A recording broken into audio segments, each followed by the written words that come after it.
Mast cell activation syndrome is the most overdiagnosed condition I have ever seen. I have so many patients come to me being told they've got mast cell activation syndrome, whereby their mast cells are overactive and excreting histamine at an exorbitant rate. And what is actually causing their high histamine is gut issues, or such as SIBO, or they're in perimenopause, or they're simply eating too much gluten, which is causing inflammation in the gut.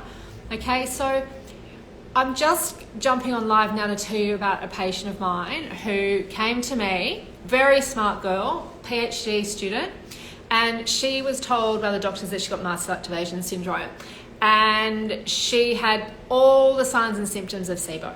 Okay, so she had bloating, she had chronic reflux, she had terrible bowels, she had distension, classic signs, fatigue, low iron, classic signs and symptoms of SIBO. Okay, and this was simply driving up her histamine levels. Okay, so what we got to understand is that mast cells are not the only cells that release histamine. Okay, mast cells are in the gut, they are, but they're not the only cells that are impacted. So there are epithelial cells, so just the cells in the gut.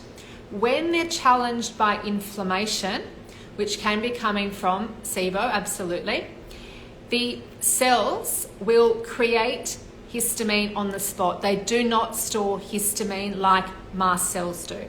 So mast cells store histamine and they degranulate and release histamine, often in a very sudden and quick way, like an extreme way, very quickly, when challenged by something that is dysregulating the immune system, such as mold illness and such as Lyme disease.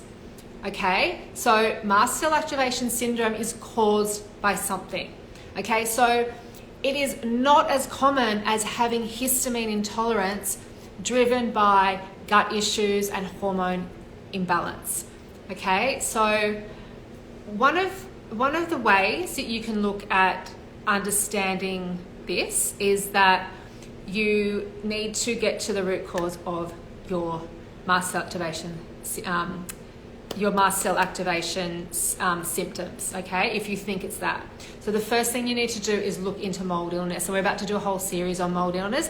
If you want to know the signs and symptoms of mold, you can just jump on my website and go to mold illness and have a look, okay? And if you're exposed to mold, if there's mold in your house, absolutely you need to look at that. And often if you deal with mold, then your histamines will come down, okay? Now, you also need to go and look at testing for SIBO. If you're a woman and your hormones, if you're not having great regular 28-day cycles and no PMS and your hormones are fine, then you don't need to look at that. But if they're long, if they're short, if you're having PMS symptoms, then you really need to get your hormones balanced.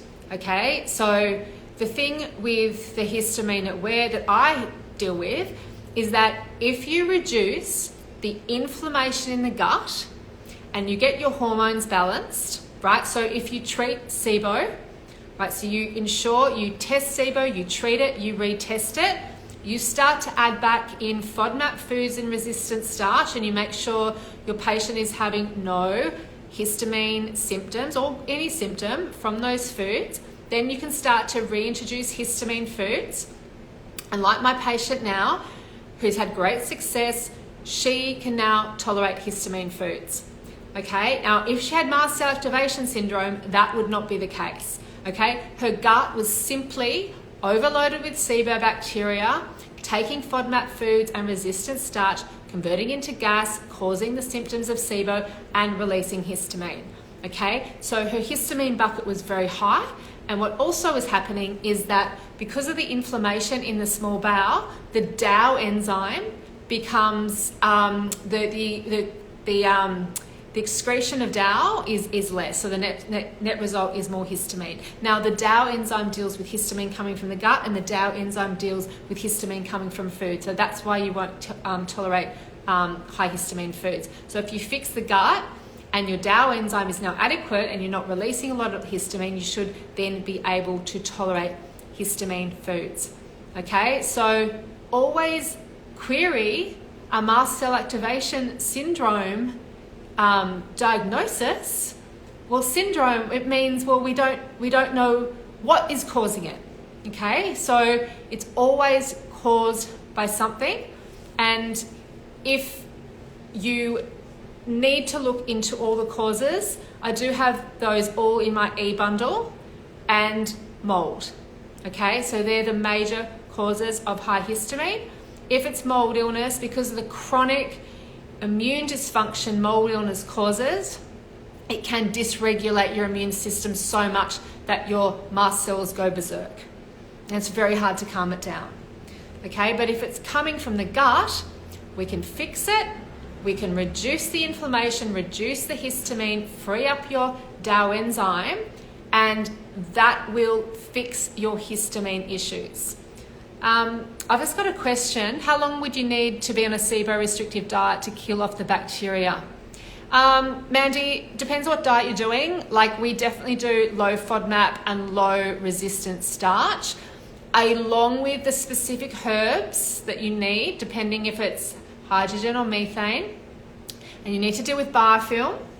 Okay, so usually we have people on the diet for, I reckon, 3 months is going to be to give you the best results. Okay, so I will do a live on treating SIBO soon.